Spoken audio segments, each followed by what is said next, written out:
Salam əziz müəllimlər, hər vaxtınız xeyir olsun. Bugün danışırıq problem əsaslı öyrənmədən. Deməli əziz müəllimlər, problem əsaslı öyrənmənin özəyi odur ki, şagirdlər burada fənnin məzmununa uyğun olaraq real problemləri həll etmək üçün fəaliyyətə cəlb olunurlar. Bir daha deyirəm, deməli problem əsaslı öyrənmədə şagirdlər fənnin məzmununa uyğun olaraq real problemləri həll etmək üçün fəaliyyətə cəlb olunurlar. Həm özlərində olan biliklərdən istifadə edirlər, həm də yeni bilik bacarıqlar öyrənirlər. Deməli, burada şagirdlər, yəni problem əsaslı öyrənmədə şagirdlər mövzu ilə bağlı olan problem üzərində düşünürlər, onu hər tərəfli müzakirə edirlər, həlli üçün çalışırlar. Deməli, bir də təkrar eləyirəm. Problem əsaslı öyrənmədə şagirdlər real problemi həll etmək üçün onlar fəaliyyətə cəlb olunurlar, mövzu ilə bağlı olan problemin üzərində düşünürlər, onu hər tərəfli müzakirə edirlər, həlli üçün çalışırlar. Bu zaman şagirdlərdə problem həll etmə bacarığı, tənqidi düşünmə bacarığı, ünsiyyət kimi bacarıqlar inkişaf etdirilir. Biz müəllimlər şagirdlərimizi problem əsaslı öyrənməyə cəlb edərək onlarda 21-ci əsr bacarıqlarını inkişaf etdiririk. Problem əsaslı öyrənmənin mərhələləri bunlardır. Birinci, problemi ifadə edən açıq sual. Problemi ifadə edən açıq sualın təqdim edilməsi. 2. Problemi aydınlaşdırmaq və müzakirə etmək. Problemi aydınlaşdırmaq və müzakirə etmək. 3. Bilikləri təsnif etmək, yəni problem haqqında nə bilirik, daha bizim nəyə ehtiyacımız var? Bu problem haqqında daha nəyə ehtiyacımız var? Problemin həlli haqqında. Sonra, mümkün həll yollarını ortaya qoymaq. Mümkün həll yollarını ortaya qoymaq, nəticələri və həll yollarını bölüşmək. Ən sonda da nəticələri və həll yollarını bölüşmək. Deməli, problem əsaslı öyrənmə müəllimlər şagird mərkəzli təlimdir. Bunu da yadda saxlayırıq. Sorğu araşdırma əsaslı öyrənmə də şagird mərkəzli, şagird yönümlü təlim idi. Problem əsaslı öyrənmə də şagird mərkəzli, yəni şagird yönümlü təlimdir. Yəni burada sadəcə şagird passiv dinləyici deyil. Şagird özü öyrənir, özü araşdırır, özü həll yolları tapır, özü təkliflər irəli sürür. Deməli, problem əsaslı öyrənmənin mərhələləri 5 dənə idi. Problemi ifadə edən açıq sual təqdim olunur uşaqlara. Problem aydınlaşdırmaq, müzakirə etmək ikinci mərhələ. Üçüncü mərhələ bilikləri təsnif etmək. Yəni problem haqqında nə bilirik, bizim daha nəyə ehtiyacımız var. Sonra mümkün həll yollarını ortaya qoymaq. Dördüncü, beşinci də nəticələri və həll yollarını bölüşmək. Bir də yadımızda saxlayırıq ki, bu problem əsaslı öyrənmə şagird mərkəzli, şagird yönümlü təlimdir. Deməli, problem əsaslı öyrənmənin bir neçə xüsusiyyəti var ki, o həm də layihə əsaslı öyrənmədə var.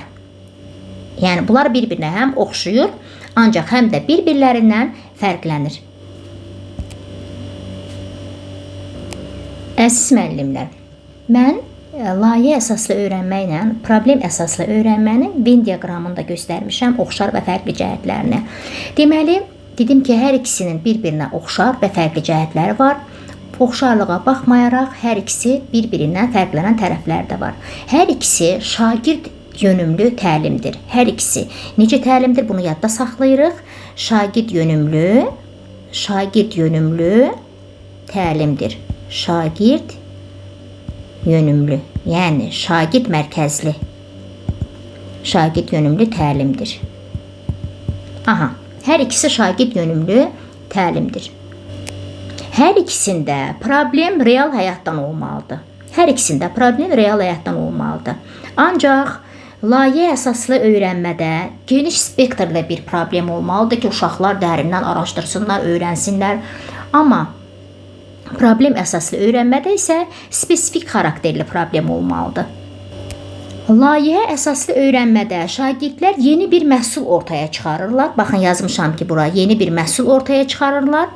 Amma problem əsaslı öyrənmədə isə şagirdlər sadəcə təklif irəli sürürlər. təkliflər irəli sürsələr belə, o təklifləri mütləq ki, şagirdlər əsaslandırmalıdırlar. Mütləq ki, əsaslandırmalıdırlar. Layihə əsaslı öyrənmə uzun müddətli bir araşdırmadır, uzun müddəti əhatə eləyir.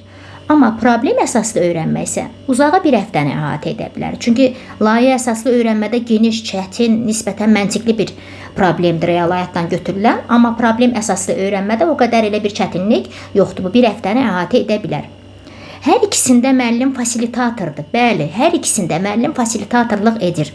Amma layihə əsaslı öyrənmədə müəllim yaxından fasilitatorluq edir. Yəni çünki çətin bir mövzudur nisbətən. Müəllim daim uşaqların yanında olmalıdır, şagirdlərin yanında olmalıdır. Lazım gələrsə onlara köməklik eləməlidir, lazım gələrsə işlərinə dəyişiklik eləyə bilər. Müəllim uşaqların yanındadır həmişə, yəni yaxından fasilitatorluq edir. Ancaq problem əsaslı öyrənmədə isə müəllim fasilitatorluq edir, ancaq bir addım özünü geridə saxlayır ki, uşaqlar özləri problemi çözsünlər.